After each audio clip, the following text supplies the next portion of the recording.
या बुलेटिनची सुरुवात एका मोठ्या बातमीनं. पालिका निवडणुकांच्या पार्श्वभूमीवर उद्धव ठाकरे ऍक्शन मोडवर आलेत. उद्धव ठाकरे मुंबईतल्या शाखांना भेटी देत आहेत. मतचोरीचा मुद्दा तापलेला असताना उद्धव ठाकरेंनी सुद्धा कार्यकर्त्यांना विशेष सूचना दिल्या आहेत. मतदार याद्यांची घरोघरी जाऊन तपासणी करा असा आदेश उद्धव ठाकरेंनी कार्यकर्त्यांना दिलाय. बोगस मतदान होऊ देऊ नका आणि मतदार यादीतील बोगस मतदार शोधून काढा अशा सूचना उद्धव ठाकरेंनी दिल्या. यावेळी विरोधकांना सुद्धा उद्धव ठाकरेंनी धारेवर धरलं. शिवसेनेला धोका देण्याचे अनेक प्रयत्न होतील, धोका देणाऱ्यांची डोकी फुटतील, पण शिवसेना फुटणार नाही असं ठाकरे म्हणाले. आजपासूनच उत्सव जरी असला तरी मतदार याद्यांची तपासणी सुरू करा. घरोघरी जाऊन एका माणसाला एकच मत आहे की नाही बघा, कारण नाहीतर निवडणुकीच्या दिवशी जे मतदार आपल्यामध्ये नाही आहेत त्यांच्या नावाने सुद्धा बोगस मतदान होतं. काही ठिकाणी दुबार तिबार मतदान होतं.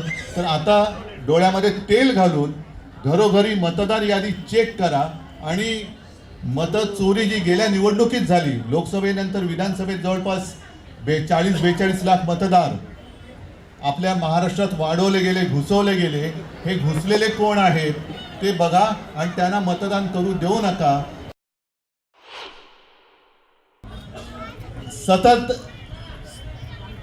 प्रसार माध्यमातून येते की इकडे शिवसेनेला धक्का, तिकडे शिवसेनेला धक्का. म्हटलं एकदा जाऊनच बघू किती धक्के बसले. असे धक्के देणारे अनेक जण आले आणि अनेक जण गेले, पण शिवसेनेला कुठेही काही कदाचित थोडा धक्का बसला असेल पण धोका झालेला नाहीये.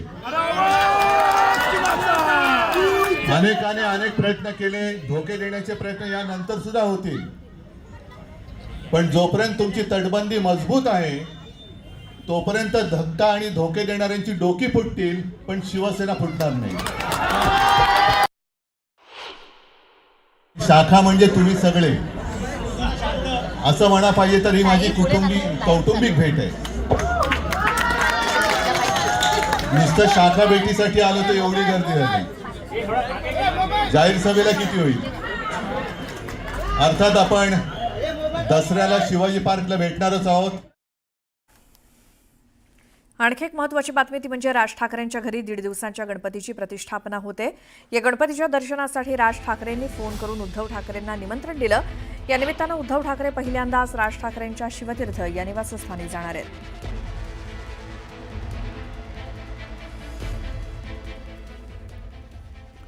पुण्यामध्ये मनसेचा मेळावा आयोजित करण्यात आला होता. यावेळी मनसैनिकांना निवडणुकीच्या तयारीला लागा, आपली मतं चोरीला जातात, मतदार याद्यांवरती काम करा असे आदेश राज ठाकरेंनी दिले. मतदार यादीवरती काम करा तरच निवडणूक लढण्यात मजा आहे असंही राज ठाकरे यांनी म्हटलं. त्यामुळे राज ठाकरेंनीही राहुल गांधींच्या वोट चोरीच्या मुद्द्याला पाठिंबा दिल्याची चर्चा आहे.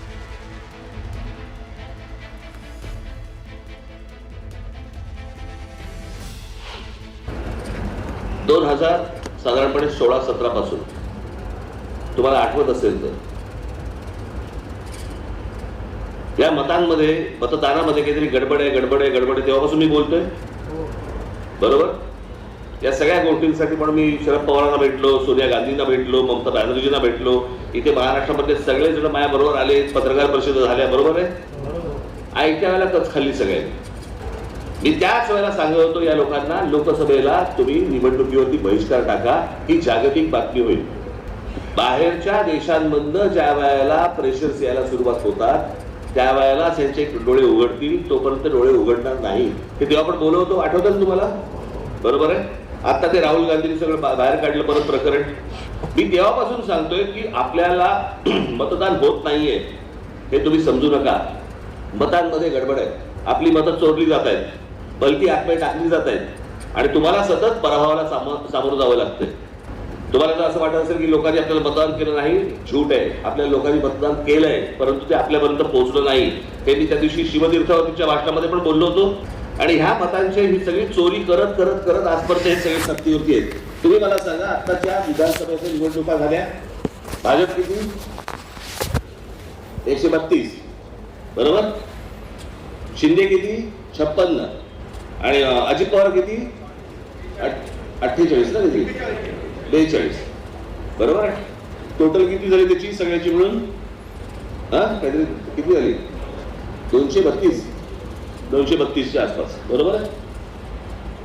एवढं समजा संपूर्ण बहुमत मिळून संपूर्ण महाराष्ट्रामध्ये सन्नाटा का होता, कुठेही विजयाचा जल्लोष का नव्हता. याचं कारण जे विजयी झाले त्यांना पटत नव्हतं, पचत नव्हतं. जे पराभूत झाले त्यांनाही पटत नव्हतं, कारण तो सगळा मतांचा गोंधळ होता. आणि त्या सगळ्या मतांच्या गोंधळावरती ही सगळे आतापर्यंत या सगळ्या सत्ता राबवल्या गेल्या 2014 पासून. आता तुम्ही बघितलं असेल, आता हे सगळं निवडणूक आयोगाची पत्रकार परिषद बघितली तुम्ही, बरोबर. मग काहीतरी राहुल गांधींना काहीतरी ते लिहून द्यायला सांगितलं, शपथपत्र वगैरे वगैरे, बरोबर. आता विरोधी पक्षाचे नेते कोण आहेत आता केंद्रामध्ये? राहुल गांधी, मान्य. मग ते ठाकूर, कोण ठाकूर? अनुराग ठाकूर. अनुराग ठाकूरने 6 मतदारसंघाचं काढलं, तो सत्ताधारी पक्षाचा आहे, बरोबर आहे. म्हणजे निवडणूक आयोगाने काय वागलं पाहिजे की अरे विरोधी पक्ष पण बोलतोय, सत्ताधारी पक्ष पण बोलतोय, म्हणजे सगळ्याची इन्क्वायरी व्हायला पाहिजे होती. परंतु सगळं प्रकरण दाबलं जातं. याचं कारण सगळा खेळ गेल्या 10-12 वर्षाचा उघडा पडेल. आणि यांना जर निवडणुकीमध्ये तुम्हाला उघडं पाडायचं असेल, जर समजा तुम्हाला निवडून यायचं असेल, तर तुम्हाला प्रत्येकाला मतदार यादीवरती काम केल्याखेरीज तुम्हाला गत्यंतर नाही, तोपर्यंत विजय हातामध्ये येणार नाही.